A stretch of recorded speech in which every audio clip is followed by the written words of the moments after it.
नमस्कार दोस्तों, मेरा नाम है आशुतोष मांडके और आप देखना शुरू कर चुके हैं डायनामिक इम्पल्शन। आज के इस वीडियो में हम बात करेंगे 9 मई 2023 के करंट अफेयर्स की। और अब जब आपने वीडियो के थंबनेल पर क्लिक करके वीडियो देखने की शुरुआत कर ही दी है तो अंत तक ही जुड़े रहिएगा हमारे साथ, क्योंकि आप सभी जानते हैं ज्ञान को कभी भी अधूरा नहीं छोड़ना चाहिए। तो चलिए शुरू करते हैं आज के इस वीडियो को सबसे पहली जानकारी के साथ, है ना। सबसे पहली जानकारी, युजवेंद्र चहल जो कि भारतीय क्रिकेटर हैं, इन्होंने आईपीएल इतिहास में सबसे ज़्यादा विकेट लेने के चेन्नई सुपर किंग्स के पूर्व ऑलराउंडर, नाम आपने सुना होगा, ये भी क्रिकेटर हैं, ड्वेन ब्रावो के रिकॉर्ड की बराबरी की।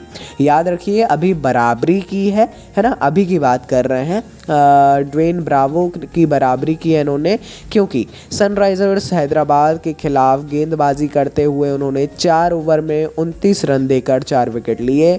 और अब चहल और ब्रावो दोनों के नाम पर 183 विकेट हो गए हैं, है ना। बराबरी की है, लेकिन मोस्ट प्रोबेबली इस रिकॉर्ड को तोड़ा जाएगा जल्द ही युजवेंद्र चहल के द्वारा ही, ऐसा मुझे लगता है। बहुत इंपॉर्टेंट क्वेश्चन है, आगे बढ़ते हैं। भारत ने सेब आयात नीति में संशोधन किया। हाल ही में केंद्र सरकार के द्वारा सेब आयात नीति में संशोधन किया गया है और अब इस नीति के अनुसार उन सेबों के आयात पर रोक लगा दी है जहां CIF अर्थात लागत, बीमा और माल ढुलाई पर आयात मूल्य 50 रुपये प्रति किलोग्राम से कम या उसके बराबर है ना। उस पर रोक लगा दी गई है उसके आयात पर। और 50 रुपये प्रति किलोग्राम से अधिक कीमत वाले सेबों के आयात नीति में इसको मुफ्त बनी हुई, आयात नीति उनके लिए मुफ्त बनी हुई है, मतलब परिवर्तन नहीं है ना। क्वेश्चन में बहुत सारे इसमें अलग अलग ओपिनियंस हैं, आपका क्या ओपिनियन है अवश्य दीजिए, और बहुत इंपॉर्टेंट क्वेश्चन है। आइए आगे बढ़ते हैं। अगली जानकारी, सिलहट के कंपनीगंज उपजिला के तहत भोपालगंज में भारत और बांग्लादेश के बीच एक नए बॉर्डर हाट का उद्घाटन किया गया है। आप सभी लोग हाट समझते होंगे, प्रदर्शनी मेला टाइप, है ना। आपने हुनर हाट का नाम भी सुना होगा, आपके शहर ज़िले में भी कभी कोई हाट आया होगा। उसी प्रकार यहाँ पर बॉर्डर हाट का उद्घाटन किया है, जो कि बुधवार और शनिवार को सुबह 10 बजे से दोपहर 4 बजे तक खुलेगा। और इसमें भारत और बांग्लादेश दोनों के बॉर्डर के आसपास में रहने वाले निवासियों के लिए होने वाला है ना। बड़े ही धूमधाम से इसको मनाया जाएगा और बहुत ही एक बढ़िया कार्यक्रम रहेगा। रोज़गार में भी वृद्धि होगी वहाँ के लोगों की, अच्छी बात है और ये भी इम्पोर्टेंट है। आइए आगे बढ़ते हैं। अगली जानकारी, चक्रवात मोचा के पूर्वी भारतीय तट और बांग्लादेश से टकराने की संभावना नहीं है। आप यदि न्यूज़ वगैरह देखते होंगे तो आपने चक्रवात मोचा का नाम अवश्य ही सुना होगा। अब बात तो यही हो रही थी कुछ समय तक कि ये टकरा सकता है, लेकिन कुछ समय पहले घोषणा की गई कि, घोषणा नहीं मतलब एक संभावना दर्ज की गई कि ये पूर्वी भारतीय तट और बांग्लादेश से नहीं टकराएगा, है ना।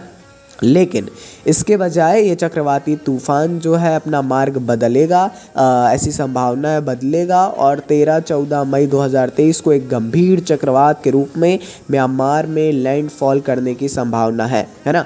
क्वेश्चन इंपॉर्टेंट है, अवश्य पढ़िएगा इसके बारे में। आइए आगे बढ़ते हैं। अगली जानकारी, made in India 75 years of business and enterprise नामक पुस्तक का हाल ही में विमोचन किया गया। अब देखिए, नाम याद रखिए, made in India 75 years of business and enterprise, है ना। लेकिन अब लिखी किसने है, तो ये अमिताभ कांत जी के द्वारा लिखी गई है। नाम आपने शायद सुना होगा यदि आप काफ़ी समय हो गया होगा यदि आपको करंट अफेयर्स वगैरह देखते हुए। ये सेवानिवृत्त भारतीय प्रशासनिक सेवा अधिकारी हैं, अर्थात IAS ऑफिसर हैं, और ये नीति आयोग के CEO के रूप में भी कार्यरत थे। और मतलब इनका जो पूरा IAS का कार्यकाल है बहुत ही शानदार रहा है मेरे हिसाब से, है ना।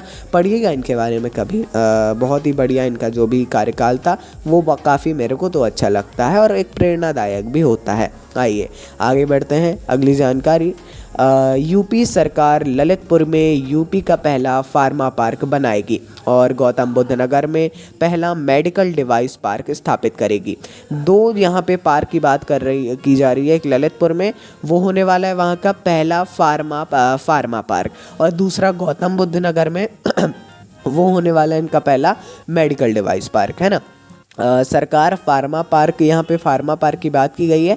आप चाहें तो और ज़्यादा इसके बारे में पढ़ सकते हैं, है ना। चाहें कि आप प्लीज़ पढ़िएगा इसके बारे में। यूपी, अगर यूपी से हैं तो बिल्कुल पढ़िएगा, और नहीं है अगर नॉर्थ से हैं, आसपास से हैं, तो अवश्य पढ़ लीजिएगा। बाकी इतनी जानकारी फिर भी पर्याप्त होने वाली है ना। चलिए अगली जानकारी की ओर बढ़ते हैं। देखते हैं हम अब अपनी अगली इम्पोर्टेंट जानकारी को आगे बढ़ते हैं। उत्तराखंड में लाल बहादुर शास्त्री राष्ट्रीय प्रशासन अकादमी अर्थात लबासना, आप सभी जानते होंगे लबासना, मसूरी में राष्ट्रीय सुशासन केंद्र द्वारा मालदीव और बांग्लादेश के सिविल सेवकों के लिए क्षमता निर्माण कार्यक्रम आयोजित किया जा रहा है। देखिए ये कार्यक्रम 19 मई तक चलेगा, और एक जो विशेष बात है यहाँ पर आपने सुना होगा, मालदीव और बांग्लादेश के सिविल सेवकों के लिए क्षमता निर्माण कार्यक्रम है ना। भारत के तो जो हमारे सिविल सेवक हैं वो यहाँ पे ट्रेनिंग करते ही थे, लेकिन अब मालदीव और बांग्लादेश के सिविल सेवकों के लिए भी क्षमता निर्माण कार्यक्रम राष्ट्रीय सुशासन केंद्र द्वारा आयोजित किया जा रहा है, जो कि एक अच्छी बात है ना। इससे बहुत सारे अलग अलग मौके हमारे पास आएंगे। आगे बढ़ते हैं। सीमा सड़क संगठन BRO बॉर्डर रोड ऑर्गेनाइजेशन ने देश भर में अपनी सभी टुकड़ियों में अपना 64वां स्थापना दिवस मनाया। यदि आप लोग करंट अफेयर्स वगैरह या किसी भी एग्ज़ाम की तैयारी कर रहे हैं तो BRO का नाम तो आपने अवश्य ही सुना होगा, अक्सर करंट अफेयर्स में बना रहता है। और मुख्य समारोह जो था ये मुख्य अभियंता और उपकरण प्रबंधन सम्मेलन के रूप में पुणे में BRO स्कूल एंड सेंटर में आयोजित किया गया। लेकिन अब मैं सभी जो नए हैं उनसे थोड़ा सा जानकारी और एक बात बताना चाहूँगा। जब भी कोई करंट अफेयर्स आप लोग देखते हैं तो इस बात का विशेष ध्यान रखा करिए कि भले आपने जैसा भी करंट अफेयर हो, कुछ भी हो, केवल आपको उस न्यूज़ को नहीं देखना। जैसे केवल आपको ये नहीं देखना BRO का 64वां स्थापना दिवस मनाया, उसको नोट्स में लिख लिया, थोड़ी जो नीचे की जानकारी उसको भी नोट डाउन कर लिया, बस।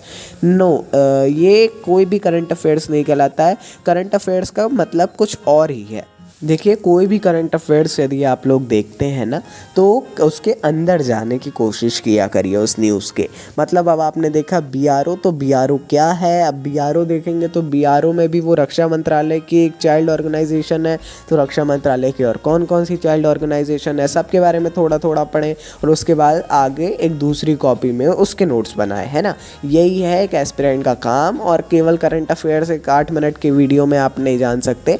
करंट अफेयर्स वो तो होता ही है जो अभी न्यूज़ है, लेकिन उसके साथ साथ वो भी होता है जो उसके अंदर है ना। मेन चीज़ तो वही होती है। तो चलिए अपन मिलते हैं अगले वीडियो में ऐसी जानकारियों के साथ। नमस्कार।